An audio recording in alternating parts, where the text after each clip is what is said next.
So karon mga uye, tudluan ta mo kung unsaon pagkiwi anang gitawag nila coupling.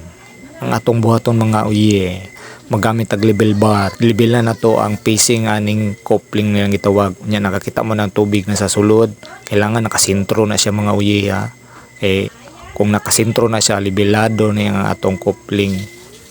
Unya, ang kaning carbide na gitawag nila, kailangan isiting na to. Nakita mo nang nasa sulod ng naibagis, marking ba? Ituyo na siya marking kay para tulid ang ato ang pagkakiwi.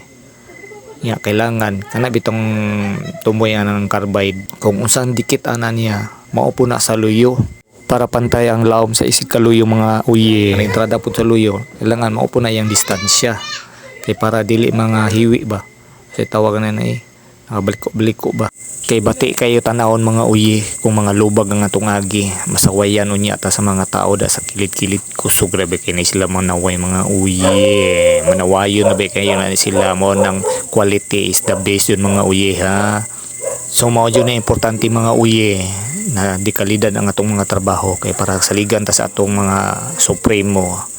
Unya bantingan nato ni mga uyi kay para ligon kayo nga ato ang coupling kay mo vibrate rabi ni atong makina kay palyado rabi ani kay uradoon nyo nato na weldingon nato ni si kakantuan ni muna atong mga buhaton na kay para pulido kay atong trabaho. Unya sugdan na nato atong mga trabaho uyi, makiwi na tagsugod iguna nato ni murag nga sarapan sangko igo kaayo ananaon ra pagtirada mga uyi ha. Mura ra kagadula og suntoy-suntoy mga uyi.